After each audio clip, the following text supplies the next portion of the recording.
Jæja, gott Góður áhorfendur og verið velkomnir í þessa útsendingu af TR1 keppni kvöldsins. Daniel Rúnar heiti ég, með mér hann Ingi Þór, blessaður Ingi. Góða kvöldið og velkomin til hvað, þetta í Tékkóslóvakíu eða kollega? Nei, Þetta í Króatíu.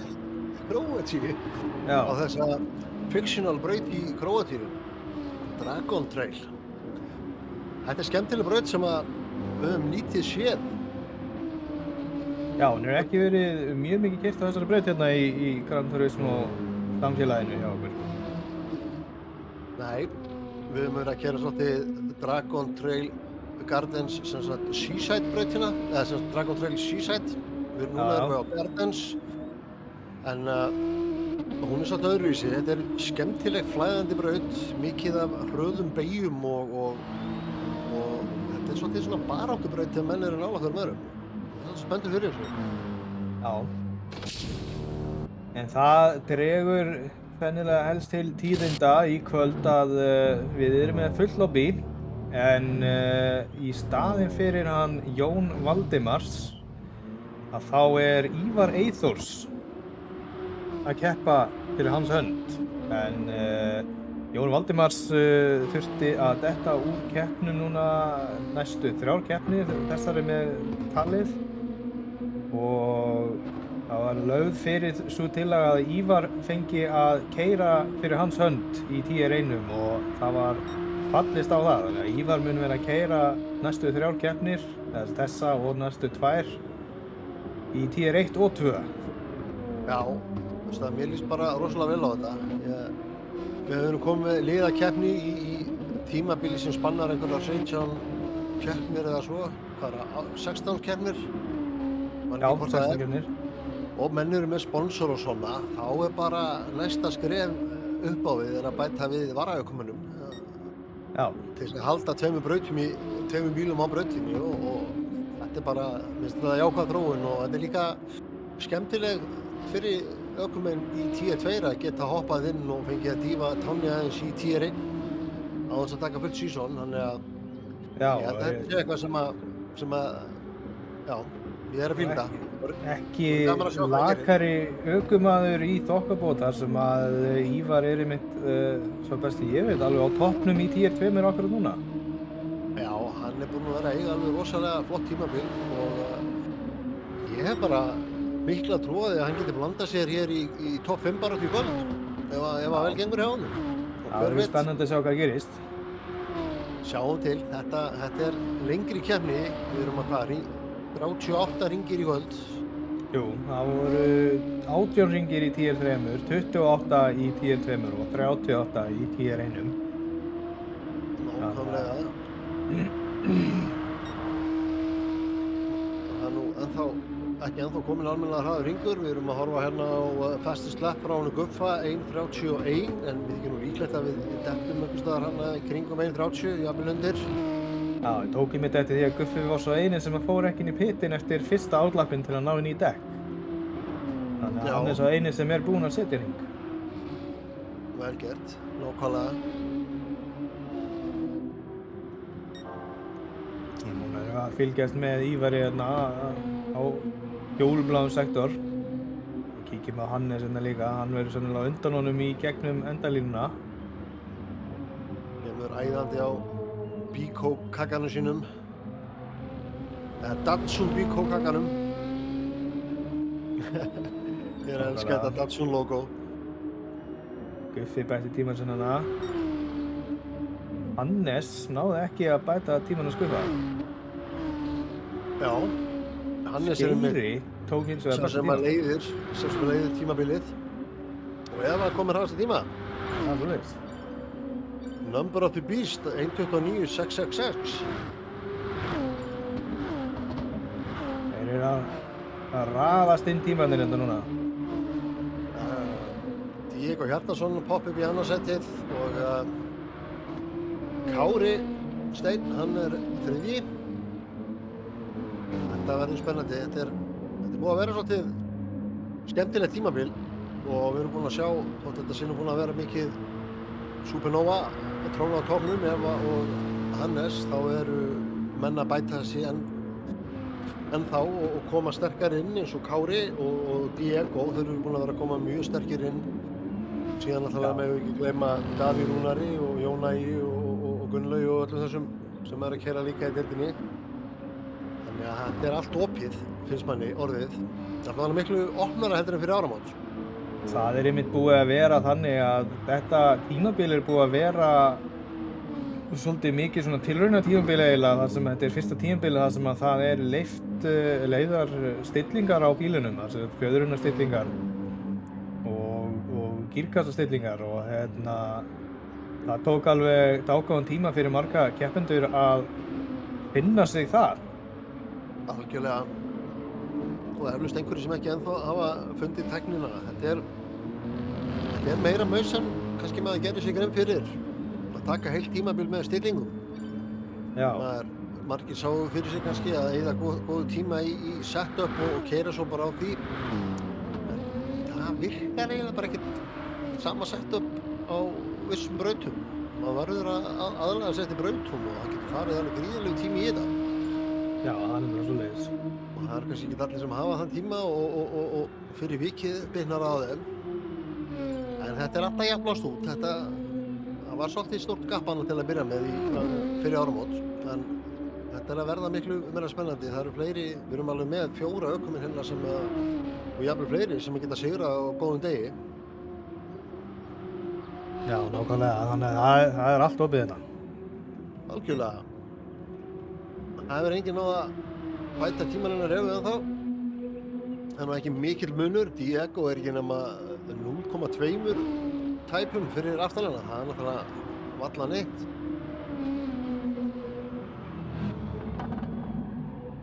Hann var einn áður en að Eva og Diego fóru í Tier 1 og þegar þeir voru að keppa móti einhverju öðru í Tier 2 þá voru þau svolítið mikið að berjast sigra. Og Diego var oftast við henni. En hann búinn að fara í gegnum svona setup process og hann að koma miklu sterkari núna heldur en fyrir áramót og það gaman að sjá það, hann alveg hörku ökumaður.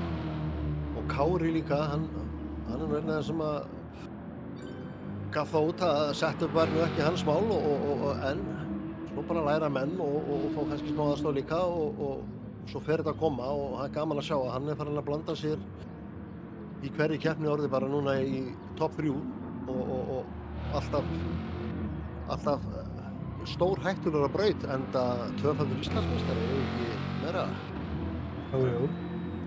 Hann einmitt eins og þú segir bara mjög gott dæmi það að byrjaði í rauninni hægt hjá honum tímabilið vegna þess að hann var ekki að finna sig á setupinum. En þau byrjuðu einmitt á Toyota Supra Team Nokko félaginu, Guffi og Kári en skiptu síðan yfir í bensín. Hvar Hannes spyr hann Binni? Það enda rétt, ég sé Hannes ekki á listanum hérna. Hann hérna, jú, hann hérna bara í 12. sæti.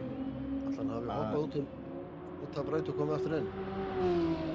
Já, eitthvað svoleiðis. Hann allavega kominn á ný dekk og á átlaf núna þannig að hann á örugglega bara eftir að setja sinn tíma. Fróðlegt að sjá hvar í baráttunni hann verður í. Já, eins og segir, það væri mjög skrítið að sjá hann fyrir í 12. sæti. Það yrði saga til næsta bæjar ef að Hannes væri 12. í tímatökum. Já.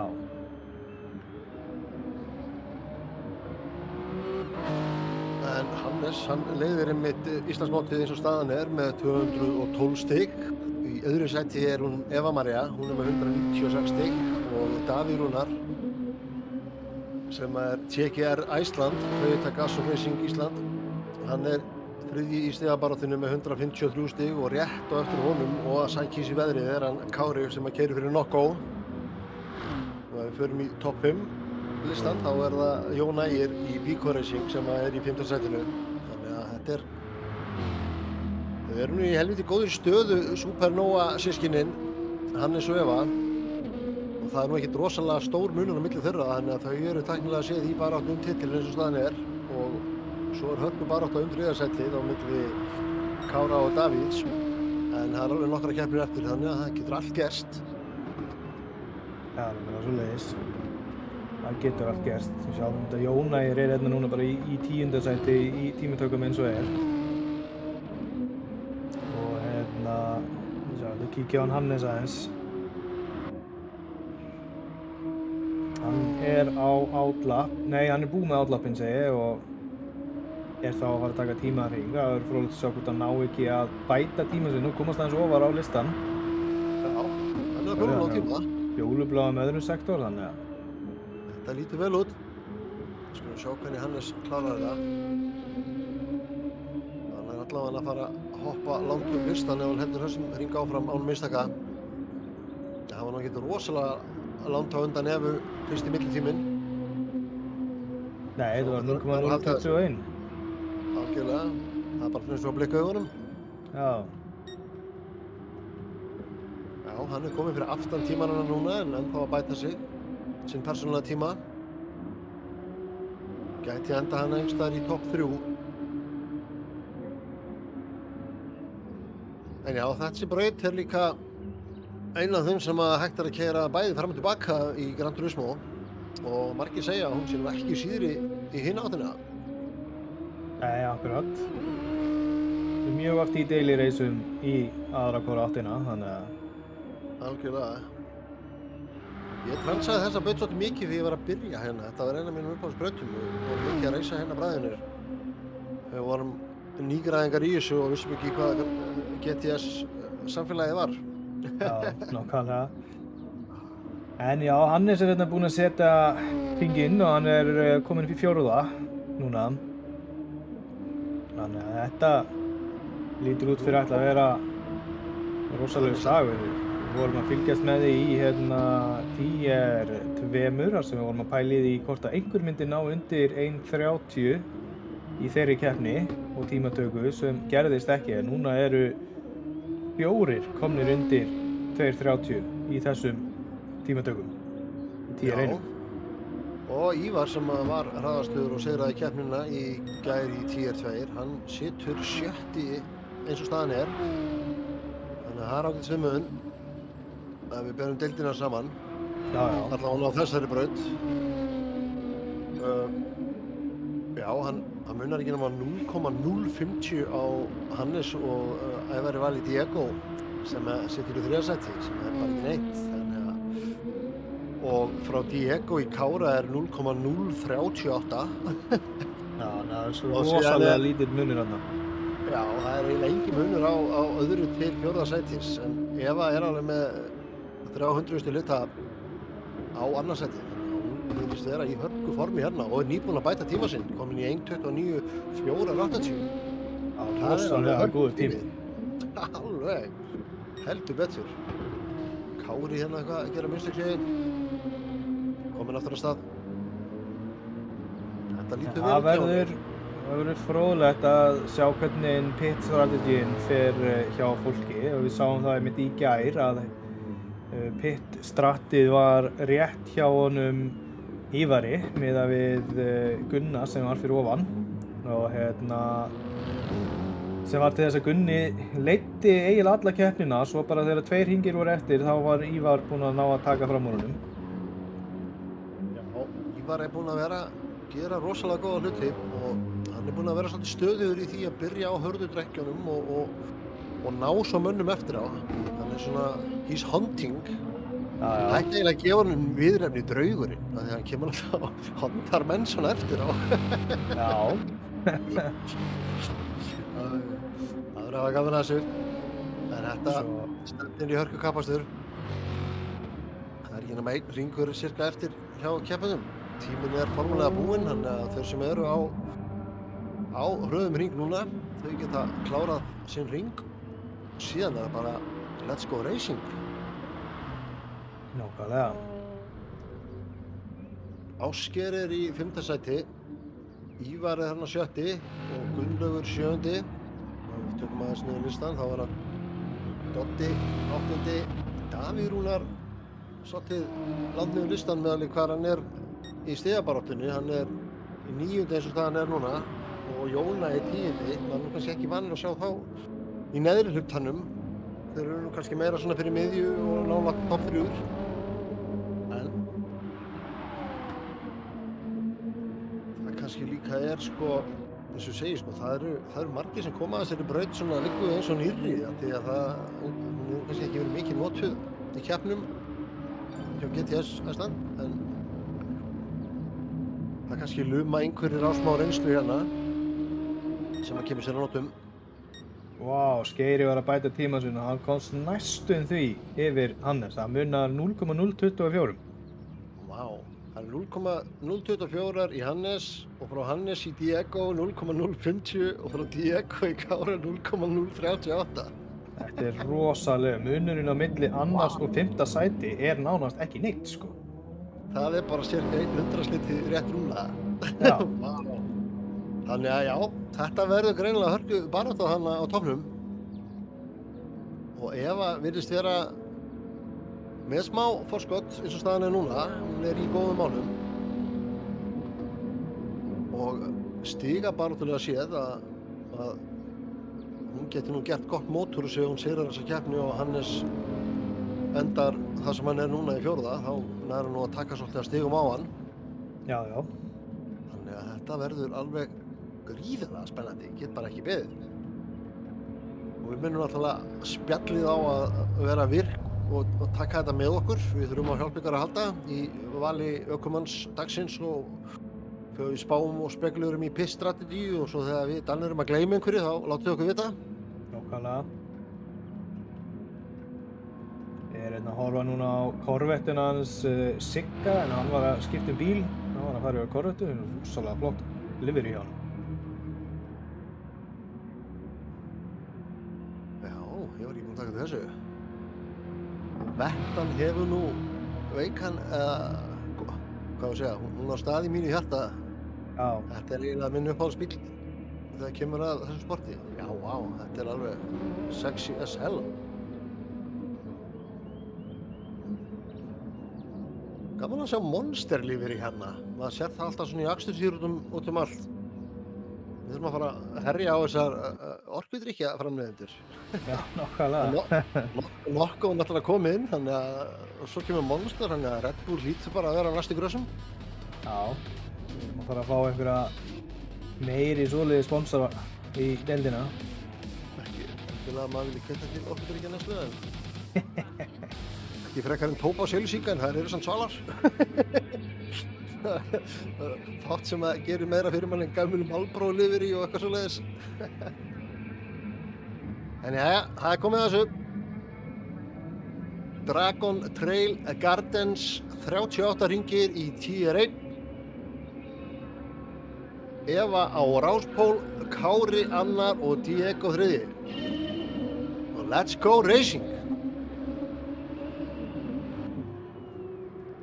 Hvort að Kári ná að henda sér strax í draft hérna, gera eitthvað gott úr því, hann er kannski ekki nógu langur kaflinn til að taka fram úr, en hann vinnur á meðan hann hangir hérna fyrir aftan. En Eva er í hörku formi hérna í dag. Það byrjar þetta allt mjög rólega og eðlilega fyrir sig.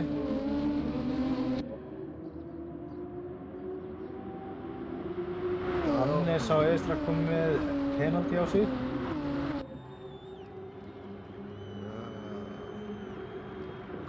Hérna komið nálægt Evu, bremsar svolítið seint og missir aðeins bílinn upp.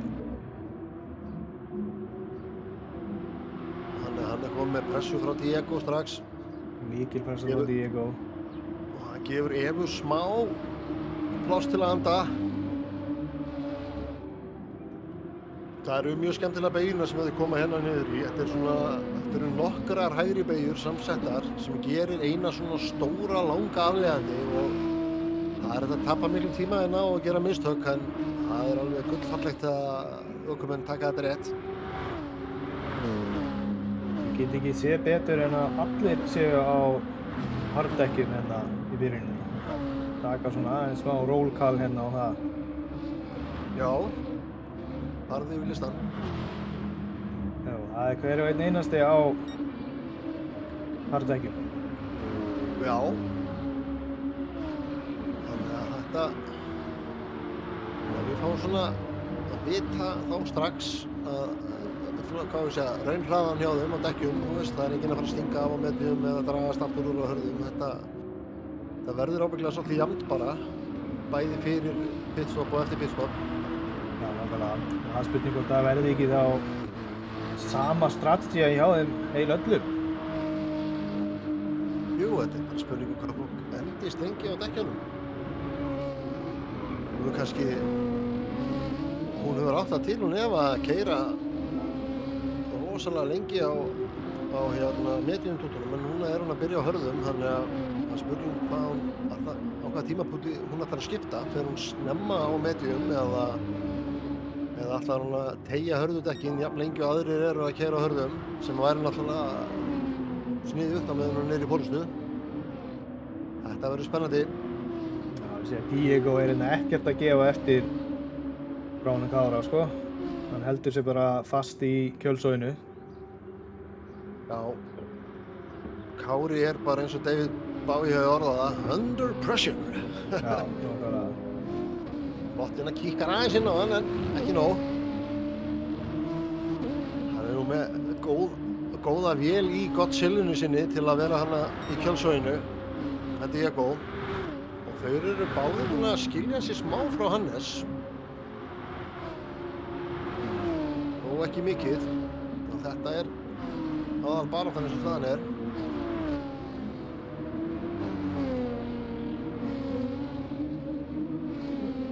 Við erum með hérna í spjallinu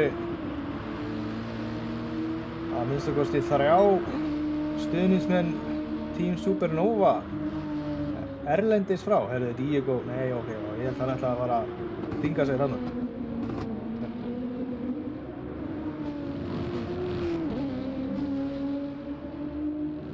Sjáum hvort það sé einhver slagur hérna neðar.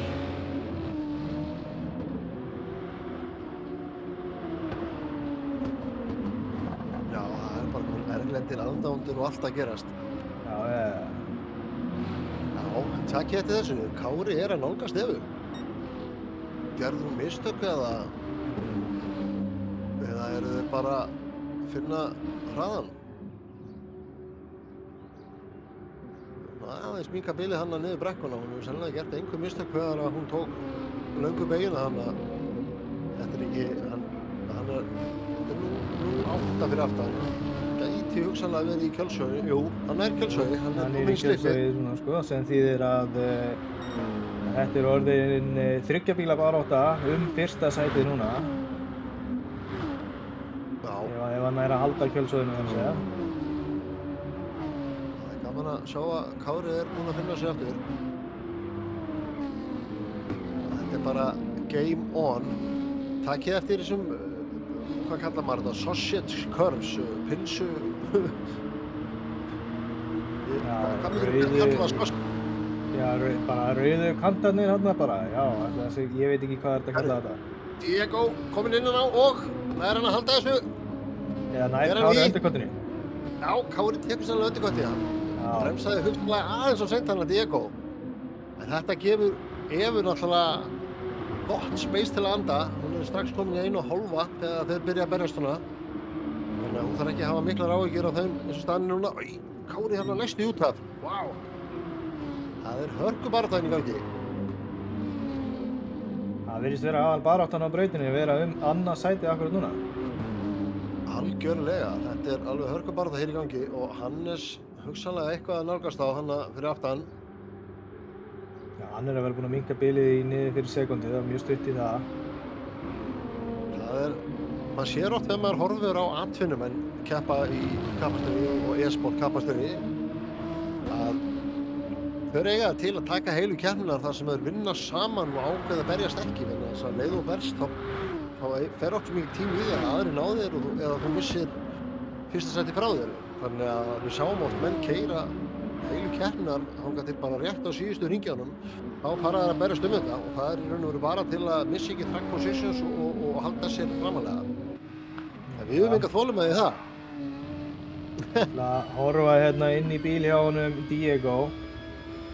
Sjá hvort hann sé að fara að reyna einhverja atlögu. Þetta er mjög góð stað til að taka fram úr sem þeir að koma í hérna núna. Fór nálægt hana. Því að Siggi hefur væntanlega lent í einhverju en fyrsti hópurinn er að hringa núna strax á 15. Já, Hannes bara kominn í pressustöðu á Diego. Þetta alveg three-piece sandwich í gangi.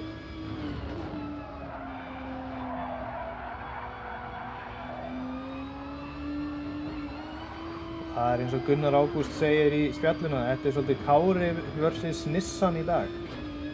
Það nokkuð rétt, það allir bara Nissan hérna frá fyrsta sæti upp í, hvað, 9. 10. Það eitthvað í listina.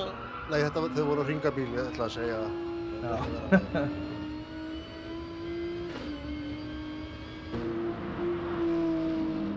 Já, Kári versus Godzilla. Við erum með hérna Nissan í fyrsta, við erum með Kára í öðru á Mercedes-Benz og svo Nissan. Það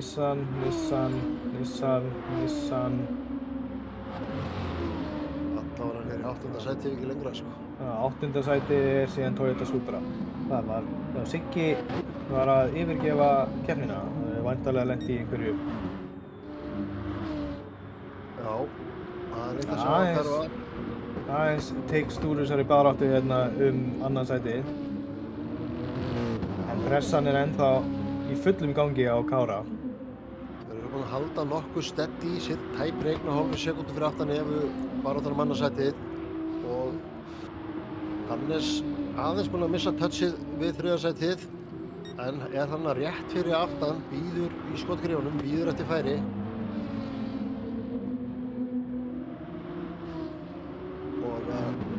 Síðan er alveg 5 sekúndur frá Hannes niður í Ásgeir sem er í hörkubaráttu við Gunnlaug. Og í 7. sæti Ívar Eyþórs. Já, þá ætti ég kannski að kíkja aðeins á 5. sætið. Ég er mitt búinn að stilla það núna, að fylgjast með. Ég tek vaktina á toppinn á meðan.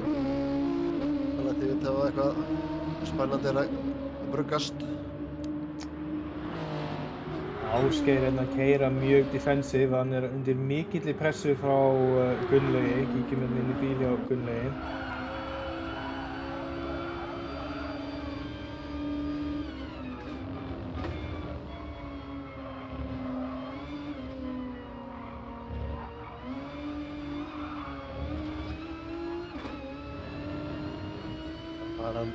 Andy Rayner, good evening from Iceland. Hann er inn í spjallinu að senda kveðið frá UK. Já, við séum að sendum bara kveðið tilbaka. Tom eru líka þarna að sofa. Welcome guys, good to have you watching. The fastest bunch in Iceland. Þetta er bara svipað hérna á toppnum. Það er hörkubarátta en það er engar tilraunir. Það er kannski ágætt að segja frá því að Kári er á fjólublóðring, þannig að það er hörkukeyrsla í gangi þar. Þrátt fyrir að vera með Diego alveg í bossanum.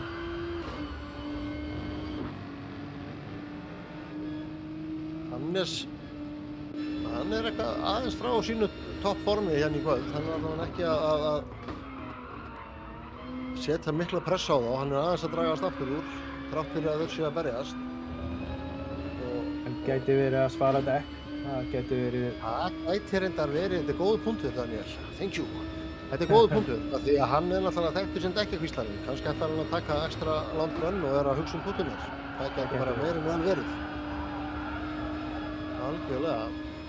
Það áttur að koma í ljós.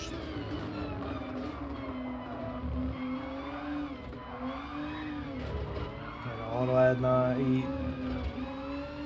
í stjórnklefann hjá honum Ívari.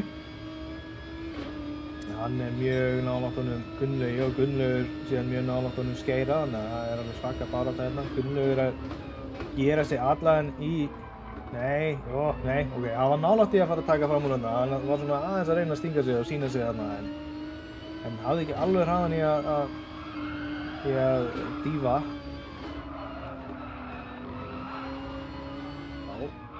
Maður sér líka að það er alveg hörku barátta hérna núna annarsætið. Það er ekki nema 0-3 á milli. Hann liggur í skottinu á honum, hann Diego. En ef maður fylgist með dekkjónum hjá Diego og Kára þá sér maður að þeir eru aðeins að eyða dekkjónum meira með því að vera að berjast á meðan að Hannes og Eva eru eflaust að strjúka blíðum höndum tuttunar þótt þeir séu að keyra heldur að. Vá, þetta var close maður. Nice try en kannski ekki alveg hraðasta útkeyslan að fara að þröngubeyguna en það er mikilvægt að pressa og sýna sig því að það getur oft ítt mönnum í mistök. Það er rosalega pressa hérna í gangi. Sjáu þið þetta, hann er innan við, já hann er bara 0-2 fyrir aftan. Hann vill komast fram úr. En ef þið sjáu hérna pulsuna sem ég var að tala um hérna, sem að það fara yfir núna. Þið sjáu marga klofa pulsuna á meðan aðri fyrir utan á og hraðalínan er að taka hana á milli dekkjana. En ef þú gerir það ekki rétt, þá stekkur eiginlega því að þetta er alveg rosalega mikil svona bunga á þessu, þess vegna köllum við þetta pulsu, eða allavega ég. Þannig að þetta er svolítið tricky S-beygjur þarna sem að geta refsað. Þetta er svolítið, hann hefur dregið svolítið eftirverandi í ykkur núna. Smá mistök hérna greinilega sem að gefur Kára gott space til að fókusera aðeins fram fyrir sig. En Eva hún er að nálgast 2 sekúndna forystu og sekúnda frá Kára í Diego tæp og sama með Hannes. Fyrir aftan Hannes eru 7 sekúndur í að ná Ásgeir í 5. sæti þannig að það er greinilegt að þeir sem eru núna í topp 4, Eva, Kári, Diego og Hannes, þau eru í toppformi í kvöld og þetta lítur út fyrir að verða löng 4 bíla barátta því að við erum á 10. hring og við erum að horfa á 4 bíla í mynd oft. Já. Það er bara helviti gott. Ég er komin hérna í baráttunum 5. sætið aftur og er að fylgjast með honum Gunnlaugi sem er að pressa svolítið vel á Ásgeir. Ásgeir er að taka mjög miklar varnarlínur hérna, sérstaklega á beinakaflanum og Ívar Eyþórs er bara alveg í afturstöðarunum á Gunnlaugi á sama tíma. Já, þarna sáum við einmitt Ívar klofa pulsuna á meðan að Gunnlaugur fór út fyrir hana. Já, hann hefur sannlega gert einhver mistök. Hann byrjaði 7. hann Ívar en misti þá fram úr sér þannig að hugsanlega hefur hann gert einhver mistök og er að reyna að bæta fyrir það núna. Hann er allavega kominn með góða pressu. Þarna fór Ásgeir eitthvað aðeins út af, þetta var eitthvað skrítið. Já. Herðu, það gefur Gunnlaugi tækifæri. Gunnlaugur tekur stöðuna og er Ívar líka að taka fram úr. Já. Hvað er að gerast? Ég verði eiginlega að reyna að kíkja á Ásgeir hérna. Þannig að segja Ásgeir er núna 5 og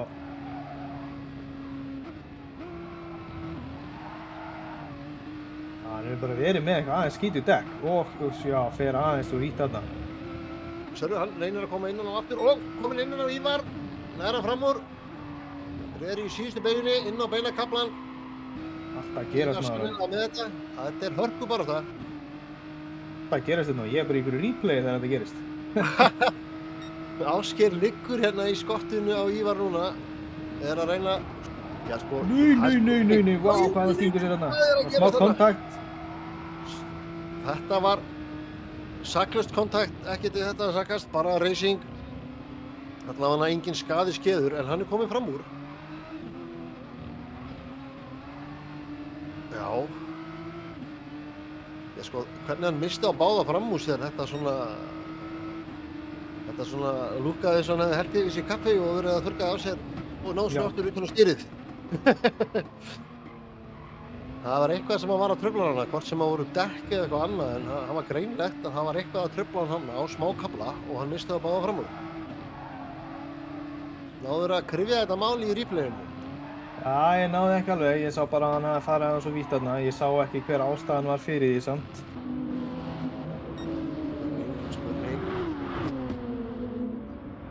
En Gunnlaugur er þá bara búinn að slíta sér svolítið frá þessari baráttu og baráttu núna orðin 7. sætið. Algjörlega. Þetta er búið að róast á toppnum, þau eru öll með svona cirka sekúndu millibil í hvort annað. Þau eru þannig eflu húnum aðeins meira. Þannig að við erum að horfa á baráttuna sjötta sætið. Og síðan líka stutt í hann Davíð Rúnar, en hann alveg að nálgast þess að baráttu sjötta sætið. Þannig að Skeiri heldur áfram að fara mjög mikla varnarlínur á beinakaflanum. Tjekkaði á 12. sætinu, Maggi og Þorsteinn. Ívar fer svolítið Maggi að sjá. Maggi að reyna í 12. sætinu framúrstöðu. sigurinn. Hann er komin innan og fram úr. Vel gert, Magnús. Kíkjum hérna, Og í fyrstu beginni, vá, vel gert. kíkjum á replayið hérna. Já, hann bara tekið þetta á hraðanum. Vettan, hún skilar sínu. Það var vel gert hjá honum. Og sjáum Það þarf hann Þorsteinn bara Magnús að verjast. Það er hann að segja. Maggi fer vítt, gefur pláss og Þorsteinn innan á hann, jafnir út en Maggi með inn í línu. Já, og næra að loka. Þetta er hörkubarða inn í gangi. Maggi á Corvettu og Þorsteinn á Toyota Supra.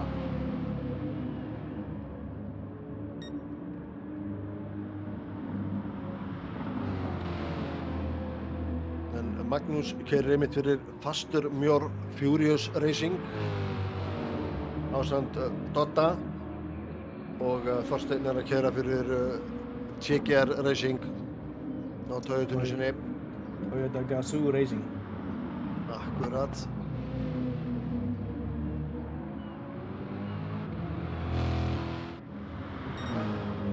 Svo Guffi hérna, hann nú bara eiginlega nálgast Dodda.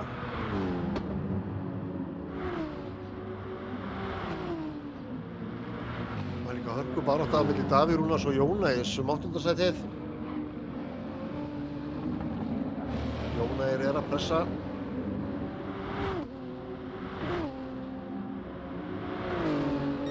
Það byrjar að blikka, hann ætlar að fara hérna inn í línuna. Klárlega. Fer bremsar síðar. Já, Davíð Rúnar verður að passa sig ekki að plássana og undirkvætta, eða hvað? Lið við liðið út í beini. Jónæs ekki alveg með þetta, eða hvað? Ennþá lið við lið. Já, Jónæs tók þetta. Þetta virkilega flott að sjá þessa baráttur. Hvað þeir eru að keyra nálægt hvorum öðrum án svo snertast og eru mjög meðvitaðir ökumannin í kringu sig. Það skiptir miklu máli. Þetta fallegt reiskraft sem við erum að horfa á hér. Virkilega. Strax stutt í hann Dodda þar á eftir. Já, Vettan sækir á. Það eru alls konar baráttur greinilega hérna. Við erum að sjá eðal kappastur hér.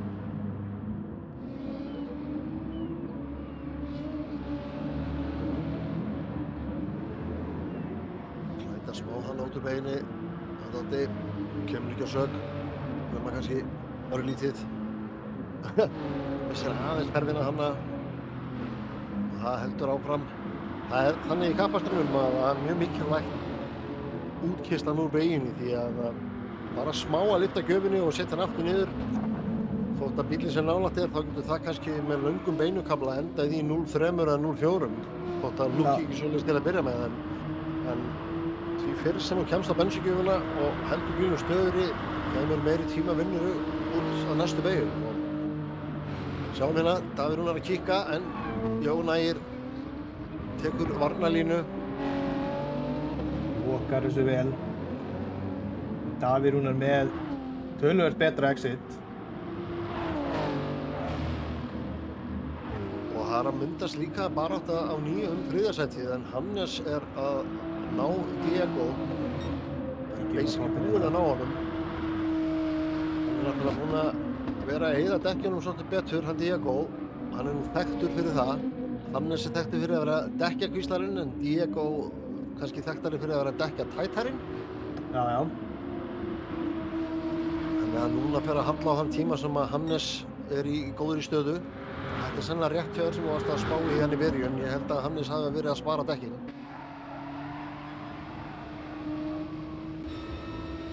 Kíkjum inn í bíl hjá Hannesi, sjáum hvað hann gerir hérna. Það er gaman að fylgjast með spjallinu hérna. Harkalega að Diego hérna. Diego fer varnarlínu, hann lokar innri línu, þannig að Hannes getur ekki stungið sér þar, en Hannes ætlar greinilega að reyna undercutið í staðinn. Já. Það nærði ekki alveg, eða hvað? Nei, hann er betra exit. Erfið beygja til að koma, reyna að vera að tróða sér, en já, það er pressa á Diego. Það þurfti hann að slá aðeins af, þar sem að það var bara ekkert pláss fyrir hann til að fara og var í skítugu lofti í pokkabót, þannig að hægði aðeins á honum. En þessi slagur er langt frá því að vera búinn. Nei, svo sannarlega ekki.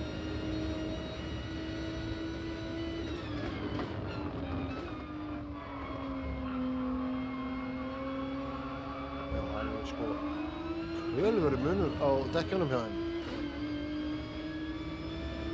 Og það er varnarlína, hann tekur varnarlínuna strax. Hann Diego vippar sér svo hérna út á hliðina, vill forðast að gefa honum Hannes í kjölsókn. Ja, Hannes passaði sig að vera ekkert að elta í þessa varnarlínu þar sem að allar beygir sem tekur á bílunum munu bitna á dekkinu.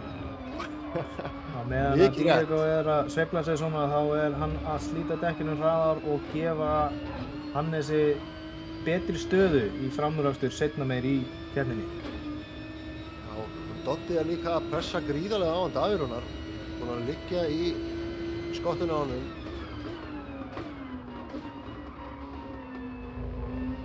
Þetta er eiginlega bara mjög mikið af flottum baráttum, maður þarf eiginlega bara að velja hvaða baráttum maður vill horfa á. Því ofar því betra allavega. Já, algjörlega sko, það er reglan. Ég herra sem baráttan er, því meira vægi hefur hún, en þegar hann hægt valar þá er alltaf gott að geta kíkt aðeins niður listan og skoða fleiri baráttur. En svo erum að reyna þess að halda þessu gangandi hérna í sem mestri spennu. Já, og þrátt fyrir að við erum á 16. hring þá, það er ekkert svo rosalega langt á milli í efstu sætana. Það eru 2,6 sekúndur frá Evu í Kára og tæpar 2 sekúndur í Diego sem stendur í varnarastönnum sem við erum að horfa á núna. Þannig að við erum að horfa á núna á 4 bíl í mynd, þannig að þú veist, allir þessir ökumenn gætu endað á toppnum þegar við erum búin með 38 ringi, því að það getur alltaf eitthvað komið fyrir og maður veit aldrei. Það er nefnilega þannig og eins og maður sér hérna bara á rauðu tölunum við hliðina á nafninu hans Hannesar að það eru innan við 5 sekúndur á milli fyrsta og fjórða sætis. Akkurat. 5 sekúndur er bara alls ekki mikill tími í kappakstri. Nei. Jú, ef það væri 5 sekúndur á hring en 5 sekúndur á 17 hringum, það sleppur. Já, ég meina sko það þarf rosalega lítið að gerast fyrir fyrsta bílinn til þess að hann tapi þessum 5 sekúndum.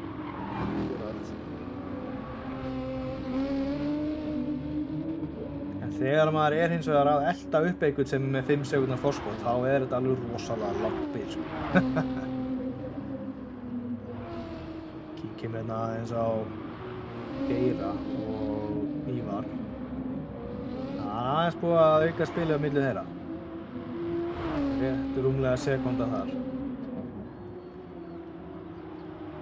Sko, þetta er ekki nema þetta eru rúmar, þetta er einhvers staðar á milli 0,2 til 0,3 á hring sem Eva er að keyra hraða. Það er ekki meira það. Bara basically eins og í tímatakar. Þetta eru í kringum 0,3 á hring sem að hún virðist vera með í forystu, þannig að það er gott, en það er ekki örugt. Það er ekki nema ein mistök þá er að farið. Jú.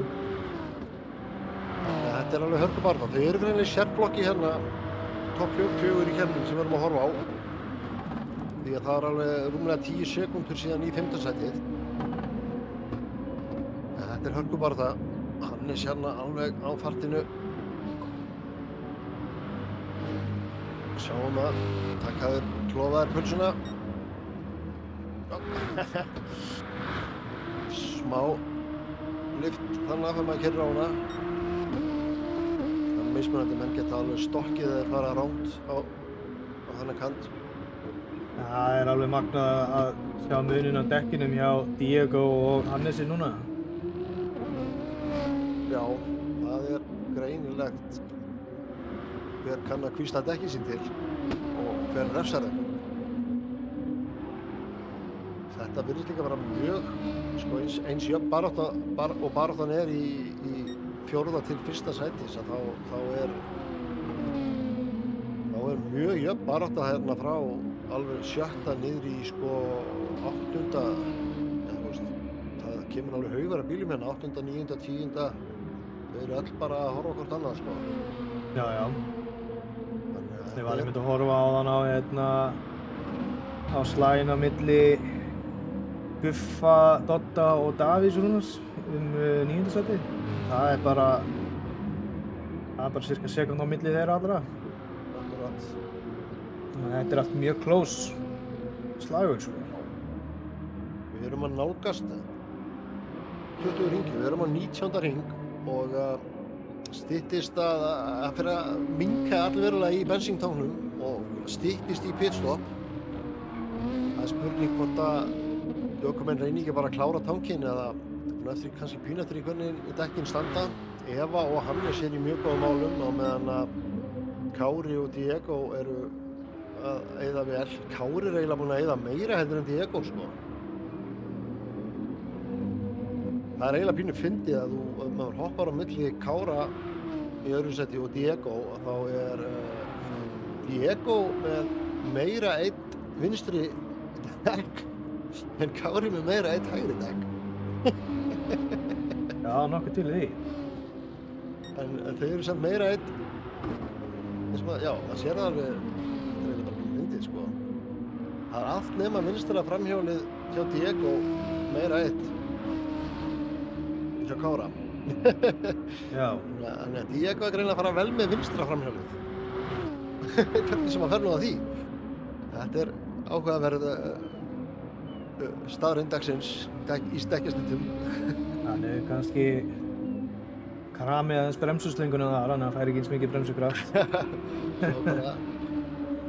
Aldrei að vita. Ívar Eyþórs er núna kominn aftur í slaginn hérna við Skeira.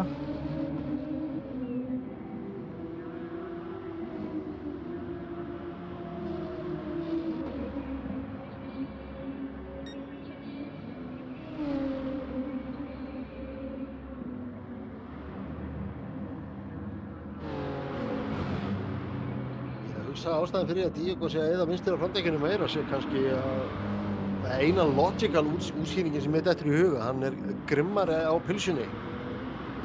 Getur verið.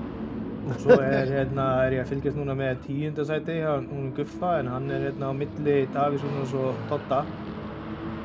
Doddi að taka smá slæt þarna. Það er fallegt hjá honum. Næs leiðrétting þarna, en alltaf gaman, það er ekki mjög hratt að slæta en það lúkkar alltaf vel. Já. Guffi geti verið að gera sér tilbúinn í að gera allegu að sætuna hans Davís. Já, mér sýnist það bara. Strákurinn steinsofandi og Guffi í góðum gír. Já.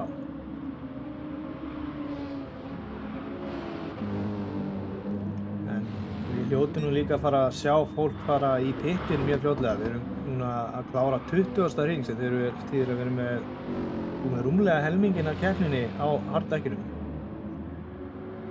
Já, það fer að styttast í þetta.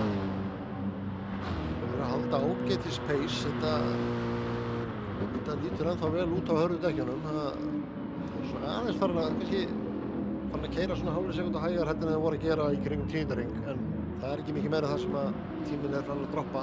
Þau verður náttúrulega að verða á léttari bílum sem líður á. Já. En tjekkum hérna aftur á baráttunum 3. sætið ef það er ekkert að gerast. Því að sýnist Hannes vera að sækja aðeins í veðri hérna aftur. Og gott ef þau eru ekki bara nálgast að Kára aðeins. Já, ég sé það. Það er að vera komið undir sekundu. Já, það eru farin að verða mjög eitt hjá honum dekkin að Kára. Já. En síðan er nú alveg þekktur fyrir að fara svolítið með dekkin. En maður er ekki að hvísla þeim þar að segja. Nákvæmlega.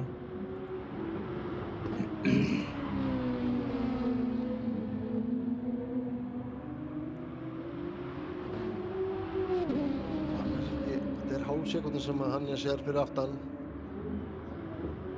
Þetta er að breytast bara í 3 bíla baráttu hérna fljótlega. að segja hvað gerast hérna annars staðar. Jensa Leinu, eins og staðan er. Nema kannski býðum við. Ívara? Nei, þetta er aðeins að sækja á Skeira en ekkert að pressa. Ég held að það fylgjast bara með baráttunni hérna 100. sæti. Hannes í kjölsvæðinu náttúrulega. Já. Hver ætti að fara fyrstur í pitt ef að fá spáðum það? Ég segi Kári. Já, ég held að býði bara allir eftir að Eva fari í pitt og fara allir í pitt á saman tíma. Ég held bara allir að fara eftir að fara á saman tíma í pitt, sko. Eða hvernig staðan er núna.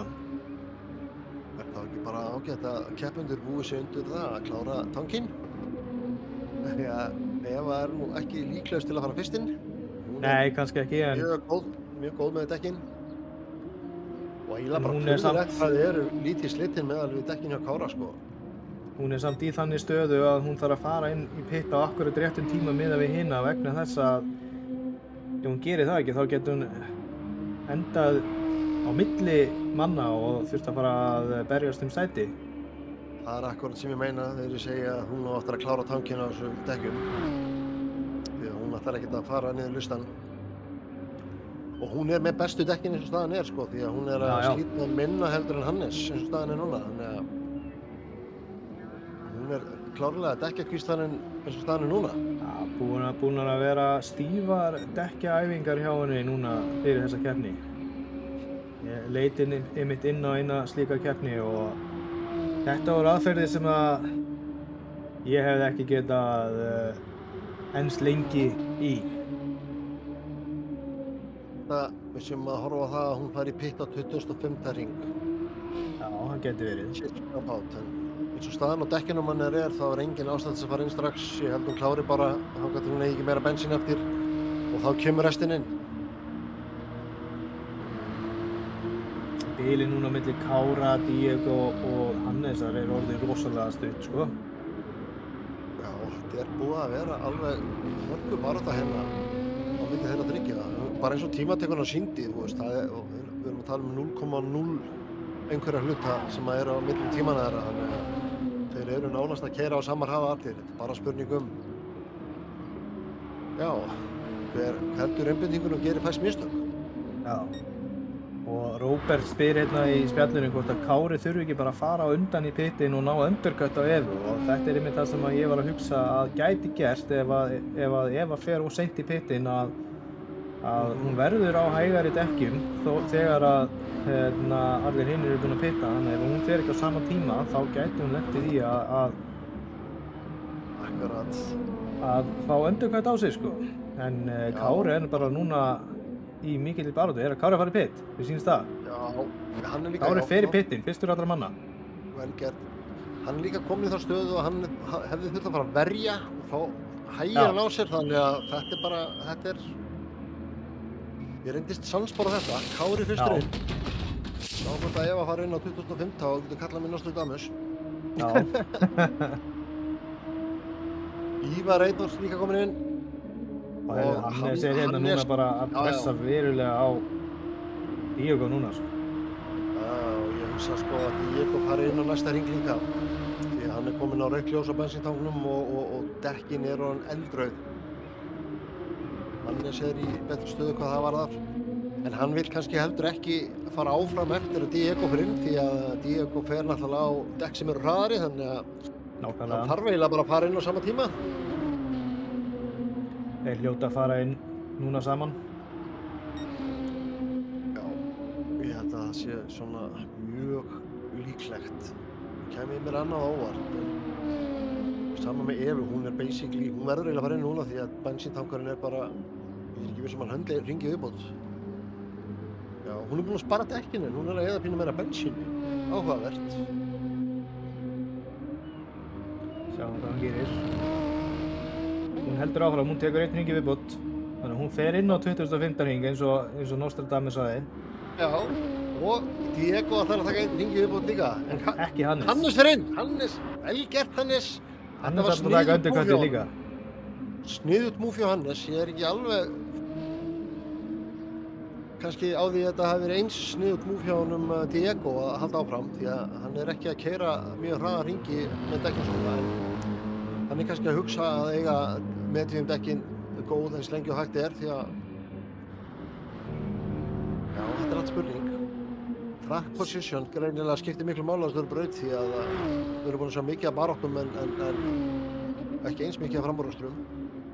Skeiri og Diego eru augljóslega á sama pitplani, báðir liðsfélagar í Tasty Racing en þeir eru hvorir búin að fara í pitinn. Kári búinn að minnka bilið í Skeira næstu 3 sekúndur á einum hring. Og á hraðasta hring akkurat núna. Já. Og hann samtíð þeirri stöðu og það enginn að hægja á honum. Hann hefur alveg 2 sekúndur á Ásgeir þannig að hann kemur ekki til með að hægjast á sér. Ásgeir verður ábyggilega farin inn í pitt þegar næsti hringur byrjar. Þannig að þetta var gott múf hjá honum Kára. Og það eru 2,7 sekúndur í Hannes þannig að hann aðeins kannski búinn að auka bílið í Hannes smá frá því hvað það var. Þegar ég var í pittinn. Núna maður orðið spenntur að sjá hvar þetta verður eitthvað. Hvar kemur Kári út? Nei, ef út segir. Kári að ná Ásgeiri bara í síðustu beygjunni og Ásgeir fer inn í pittinn. Þetta var rosalega. Það hefði ekki mátt vera ein beygju upp og það hefði byrjað að tapa tíma. Eva fer af stað núna, hún rétt á undan Kára. Já. Kári kom með hraðasta hring og 3 tæpar 2,5 sekúndur í öfu. Hann var 5 sekúndur aftan hann áðan. Hún hefur verið aðeins og langt á undan, en þetta undercut var næstu því búið að takast upp, en hann allavega búinn að græða góða sekundu 1,5 á hana frá því áður hann fór í pit, þannig að þetta og Eva á köldum bekkjum núna líka, Hannes líka stórgræddi á þessu, en hann tók gott undercut af Diego, en hann 3,5 sekúndur undan Diego eftir að Diego fór hring eftir honum inn í pit. Já, Diego hefði eiginlega þurft að elta Kára í pitinn. Meðal hvernig dekkjaðistan hjá þeim var, sko. En núna síðan líka Ívar Eyþórs kominn í 5. sæti. Vel gert. Hann greinilega búinn að vera að vinna strákurinn. Það fór alveg fram hjá okkur. Hann var bara í 8. sæti, 7. 8. sæti aðan. Já, hann var bankandi á dyrnar á 7. sætið. Þetta ekki nema 2 sekúndur rétt rúmar sem að Eva með á Kára og 2 sekúndur frá Kára í Hannes. Guffi kominn í autodrive á 13. sæti. Það spurning hvort að strákurinn hafi vaknað. Hennilega. Ég sagði honum að gefa honum sherry. Nei. Já, það greinilegt. Guffi sagði okkur það fyrir keppni ef að við sæjum bílinn hans í autodrive þá væri strákurinn vaknaður og hann þurfti að sinna honum, þannig að það bara það sem að gerast hjá honum Guffa núna. Það er svekkjandi út í að hann var alveg í góðri stöðu á hann, sko. Já, algjörlega. En jú, hann spyr Gunnar hvort að Ívar hafi verið í 7. sæti fyrir pitstop og gott ef ekki. Ég held að það sé rétt að hann hafi verið í 7. sæti. Ég samt ekki alveg vissun, hann var 7. eða 8. allavega. Ég held að hann hafi verið 7. Mér minnir hann hafi verið að nálgast 7. sæti þegar við vorum að fylgjast með hann síðast. En já, enga síður, bara vel gert. Hann hefur greinilega valið rétt og vel staddur núna. Komið fram yfir, það spurning líka hvort að bara Gunnlaugur hafi gert hreinlega einhver mistök. Því hann var með smá forskot á það áðan. Það er leitt að hafa mistað þessu. Við fáum kannski fréttir af þessu í póstumræðinni. Jú, hefur gerst. Davíð Rúnar að pressa svolítið á hann Jónægi en það er hálf sekúndu þar á milli. Ef að bæta besta hringinu 5 sekúndur brott. Já, vel gert. 29,7.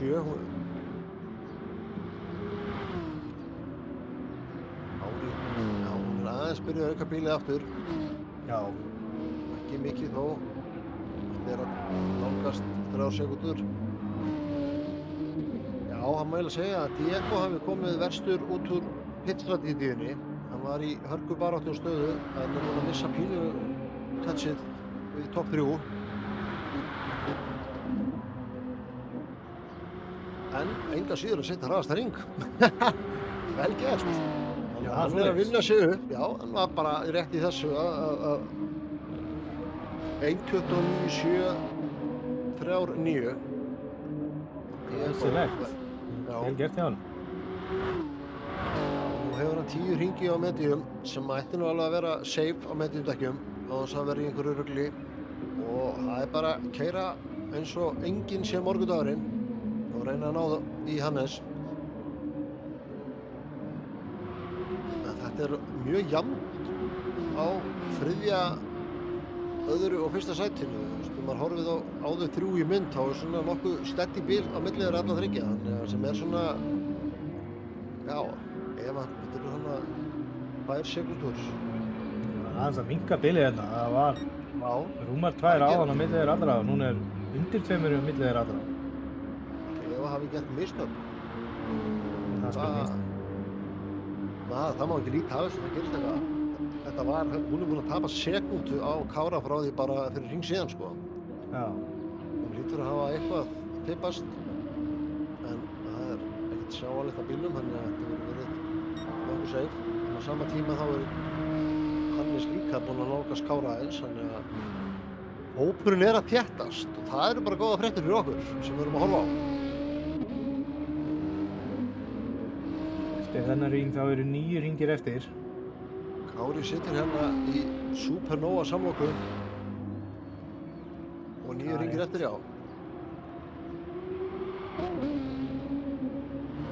Team Nokko Racing Team lítur vel út hjá þeim núna með Kára. Ekki alveg eins vel út með hann Guffa góðstandi.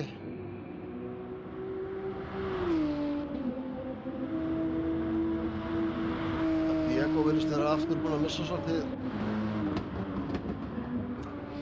Ég þarf eiginlega bara að skoða tímann þetta. Það er sko Diego núna komið 4 sekúndur fyrir aftan Hannes en er samt að keyra á tímum sem eru sambærilegir hraðtímum og Hannes reyndar að setja hraðasta hring. Og Eva svara hæl og ég segi þetta. 1:29.5. Hér er allt að gerast. Á hvaða tímapunkti breikkaði bilið aftur svona. Núna er Gunnlaugur bara kominn í afturstöðarinn hjá Ívari. Sko, Eva hefur greinilega gert mistök á hring 28 því þá setur hún 1:31. Þau eru öll núna að keyra á 1:29 þannig að það er ástæðan fyrir því að Kári nálgast hana. En á sama tíma og Kári nálgast hana þá nálgaðist Hannes Kára ennþá meira því að Kári átti hana hring sem var 1:30 sem er ekkert langt frá tímunum en þú veist hver hálf sekúnda skiptir máli.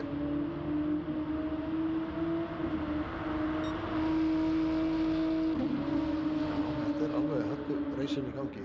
Það eru 4,5 sekúnda tæpar sem eru frá Diego í Hannes. Það er hörku barátta. Gingstar er búinn að ná Ívar Eithors. Ég ætti kannski að tjekka á 5. sætinu. Ég er búinn að vera að horfa núna í næstu 2 mínútur. Já, vel gert. Við erum ekki að horfa á sömu myndina hérna áriður, bara svo við tegum. Þannig að maður er ekkert alveg nefnilegar. Þannig að maður segja að lýsa einhverju og fittar ekki við það sem er á skjánum. Það er bara fínt að hafa þetta svona. Algjörlega, sko. Að vita hvað er að gerast alls staðar á brautinni. Það getur annar flett hvað er að gerast meðan hinn er að fylgjast með hvað er að gerast í útsendingu. Það fylgist ég með því hvað er að gerast á brautinu stundum. Leita upp í baráttur eins og The Hunter of Battles.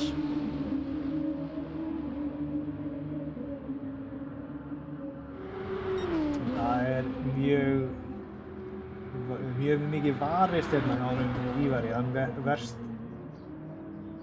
alveg svakalega gegn árásum frá honum Gunnlaugi. Já, og hann tapar tíma á því en heldur stöðu þannig að sjáum hvað þetta endist hjá honum. En Gunnlaugur er greinilega að pressa mikið og Sko á 25. ring þá átti Gunnlaugur ring sem var alveg 2 sekúndum frá Og Gunnlaugur laginu. gerir núna allugu, tekur hérna innri línuna, en er Kári að fara að taka undercuttið? Reynir það. Nei, hann nærði því ekki. Heitir reyndar Ívar en ekki Kári. Já, ég myndi það. Já, alveg.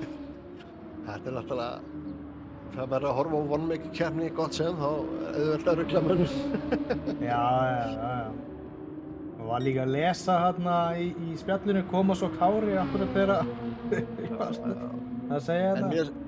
En sko það sem að ég var að skoða hérna hringja tímana hjá þeim og á 25. ring þá hefur Gunnlaugur greinilega gert mistök sem að gera það verkum að Ívar fór upp í 5. sæti því að hann var þannig með einhvern ring sem var 2 sekúndum hægar heldur en reglulegu ringinu hjá honum, þannig að það kannski útskýrir okkur hann datt aftur fyrir og er aftur komið fram á. Já, ég skil. Núna er þetta bara búið að snúast við, núna er Ívar bara að sækja hart að Gunnlaugi, sko. Heldur betur. Ég er nokkuð vissum að hann er mjög spenntur fyrir að ná 5. sætinu. Það hljómar mun betur að vera í topp 5 heldur en topp 6. Jú.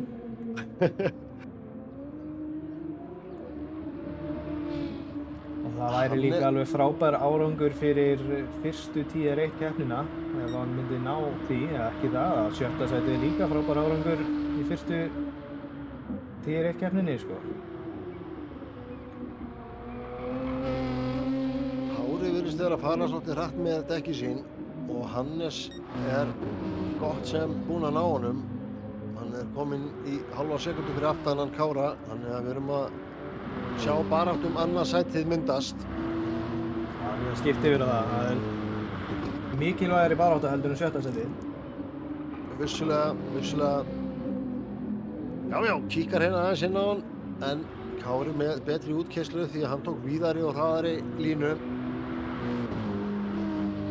En Hannes er í kjölsógi á Godzilla, þannig að hann nær enga síður að vinna upp smá tíma.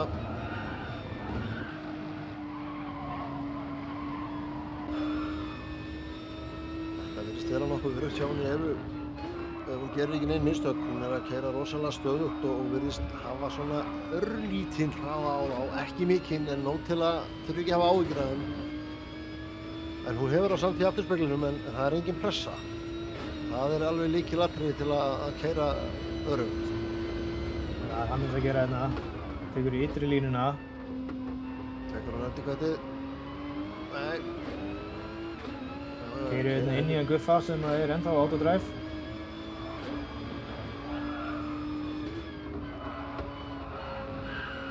Þessi að leita serjuflöskunni? Nei, segir svona. Já, spurning. Svona, Kætti, það er nú að sofa. Það er svona, lífið að kalla stundum á mann. Það er ekkert í því að gera. En þetta er hörkubarða hérna. Það er spurning sko, ég þykir hann fara helvíti hratt með miðjudekkin á Kári. Þau eru alveg rosalega eitt. Já, núna er Kári örugglega alveg á útopnu að reyna að verjast gegn Hannesi. Heldur betur.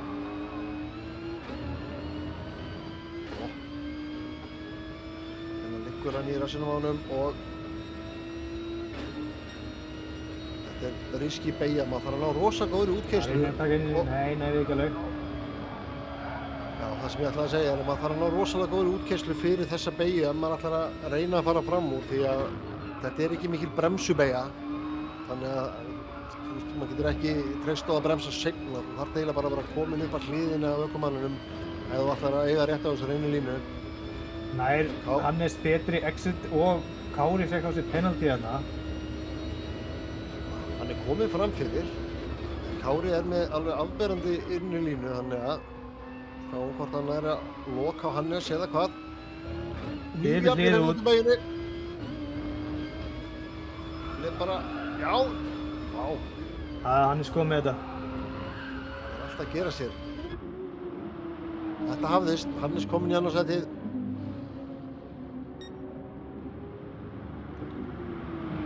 Team Supernova komin í 1-2 stöðu. Enn á ný. Þetta er ekki búið, Kári sækir ennþá á Hannes. Já, hann liggur hér í skottinu á honum. Þetta er varla sjáanlegu munur hérna. og með einu Hann er línu. hérna inn í línu. Og hvað? Þá lifir þið. Smá kontakt hérna. Þetta er allt fallegt, löglegt og vel gert. Frábær framarásturinn hjá Kára. Pressaði Hannes út ytri línuna og Hvernig svarar hún Hannes er sko fyrir sig víð og þarna? góð sko. Hún er nefnilega víð og góð þessi síðasta beygjan hana. Hún er alveg kjörin í framúrástur. En þetta er sko enga veginn búið. Nei, en Ég það spáði sem því er að verða búið eru dekkin að skála sann. Já, klárlega. Jæja, sjáum að hérna koma slætandi. Já, Hannes hérna, hann er ekki nógu nálægt til að reyna framúrástur sennilega í uppbeyginu sem er að koma. En eins og við höfum séð í kvöld, þá er hún alveg sérstaklega hentug til að reyna framúrástur af því að þetta er mikill bremsukafli.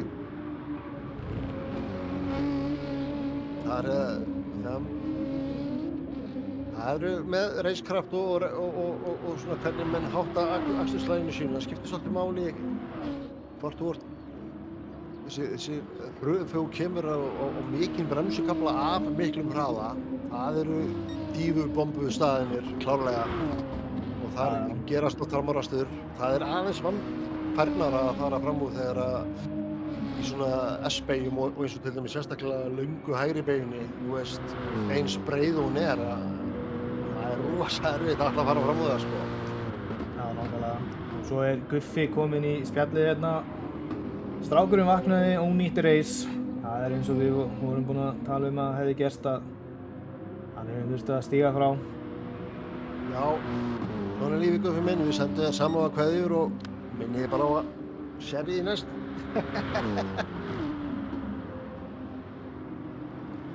En Diego er að nálgast strákana svolítið.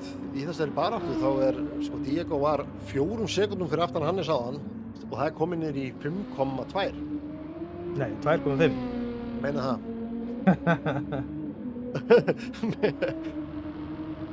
Það er svona, spenningurinn fyrir alveg með mann.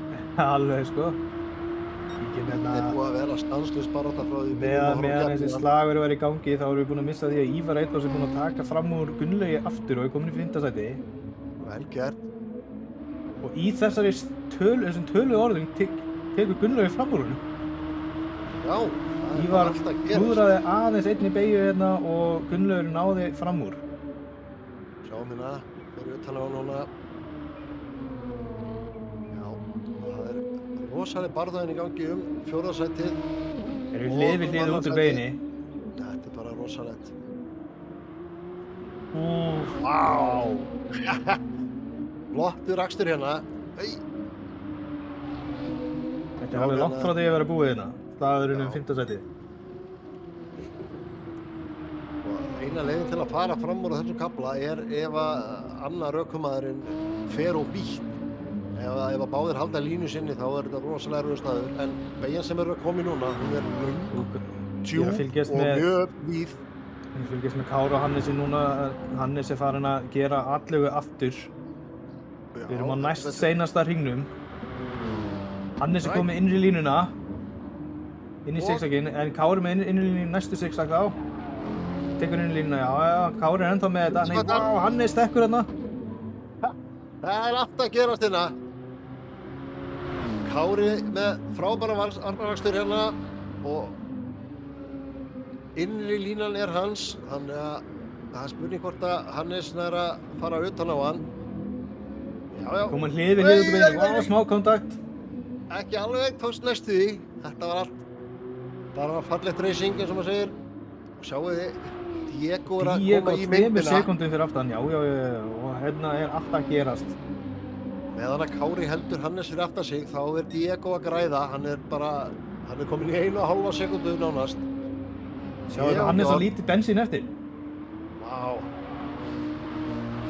Þetta sleppur, það er ekki nema 1 hringur eftir. Já. Það er þetta er alveg beautiful. Við erum að horfa hérna á 4. annað, þau eru bara allir í myndi hérna sko. Diego er, sjáu hérna, hann kemur út úr beyginu og 1,6 í Diego sko, en hérna Hannes alveg upp við hérna, hann ætlar að taka víðari línu, reyna að ná innri línunni inn í næsta chicane sem hann gerði áðan, sem hann nær núna. Fallega gert hjá honum, rosalega vel gert. Já, þetta var þvílíkt flottur framúrakstur. Hann er búinn að ná öðru sætinu aftur. Það var spurning bara hvort að Kári geti svarað fyrir sig. Já, það er spurning. Það verður erfitt, Seinasti það verður hringurinn. rosa eiturdekkjum. Fallegt hvernig hann setti þennan framúrakstur upp beygju áður. Já, þetta var mjög vel gert hjá Hannesi. Þetta var alveg fárulega flottur framúrakstur. Fór ekstra vítt til þess að geta kötta hratt fyrir innan og tókst fullkomlega. Þetta er alveg bara svona gera fagmenn. Virkilega flott. Þetta er alveg rosalegt og það er ekki nema sekúnda frá í Diego fyrir aftan Kára, en hann er kannski full seint, en ég skal segja ykkur það. Þetta virðist vera, við kannski setja á hana yfir og ná smá myndaðan í Já, Konungsgerði ég er að spája að gera það. Við setja hérna, ég ætla að setja poll í gang í leiðinni. Driver of the day. Já, vote for driver of the day, guys.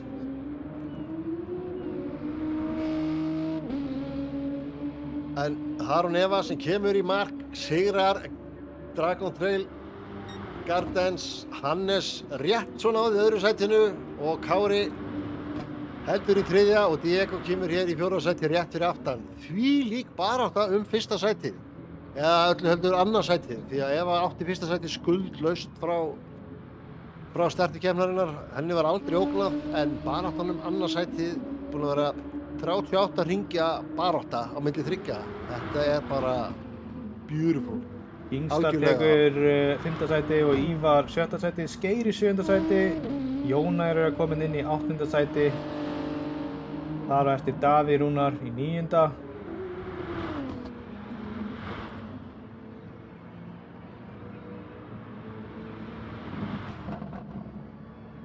Já, mér sýnist Eva að vera sterkur kandidat í driver of the day. Maggi kemur í 11. sæti, Þorsteinn í 12. og Guffi síðan með skemmtan bíl í 13. sæti. Já, En ónýtt reis þar sem að strákurinn vaknaði á honum og restina ég var keyrt í Autodrive. já, og ég verð bara að klappa fyrir honum Ívari Eyþórs, koma í fyrsta skipti upp í Tier 1 sem varamaður í bíkóliðinu og klárar í 7. sæti á sama stað og hann endaði í tímatökku og átti í flottum baráttum, þannig að bara vel gert, mjög vel gert, en Mjög vel þau gert. voru alveg í sérflokki í topp 4 hér í kvöld. Það átti engin sensu. Eva sérstaklega og það var bara gott sem engin munur á milli Hannes, Kára og Diego þegar kemur af tímunum lap times, en hérna Hannes hvíslaði dekkin úr 4. í 2. sæti, það má eiginlega segja það. Já, eiginlega. Þetta var Eins hissa ég var í byrjun, þá skil ég þetta allt svo fullkomlega núna. Já, nákvæmlega. Já, það er meira á baki kappastur en að fara bara hratt, krakka mínir. Akkurat. Það er alls konar hluti sem maður þarf að spá í og því hraðari sem að þú verður, því meira nýtt lærur. Þetta er svo miklu flóknara heldur en maður heldur að tæknin að vera góður ökumaður, það er margt sem maður þarf að leggja til fyrir utan alveg endalausa klukktíma. Akkurat. Já, þetta var hörkukeppni, Daniel. Þetta var það og núna erum við bara að bíða eftir að tíminn renni út þar sem að Guffi er kyrrstæður á brautinni og keppnin klárast ekki fyrir en að tíminn rennur út þar á leiðandi og hann fær þar á leiðandi DNF, Did Not Finish. Ég held við getum bara gefið Evu titilinn Driver of the Day fyrir þennan akstur því að hún er með 67% atkvæða Já, það er og vel að þessum sigri komin. Til hann ekki það var rosalega flott hjá þér. Því miður var bara svo mikið að baráttum alls staðar annars staðar á brautinni að við áttum erfitt með að sýna því of mikið í mynd, en baráttur eru það sem áhorfendur vilja, en já, virkilega flottur akstur, öruggur og safe. Og bara Diego, Hannes og Kári, bara takk fyrir mig, þetta var rosalegt. Já, þetta var mjög gott reis. En Já. það þá bara næst á hvað ekki, Monza næst? Nú bara Nei, það heyrðu, ekki það er Laguna Seca næst maður. Laguna Eftir 2 vikur. Þar ætla ég að taka þátt. Það Já. geggjuð braut. Líst vel á það. En já, við þá bara sjáumst eftir 2 vikur. TR1 strímið verður eftir 2 vikur Laguna Seca á GT3 bílum og deginum á undan verður TR3 og TR2. Þannig að þakka bara kærlega fyrir áhorfið og þakka fyrir að vera með mér í þessari útsendingu, Ingi.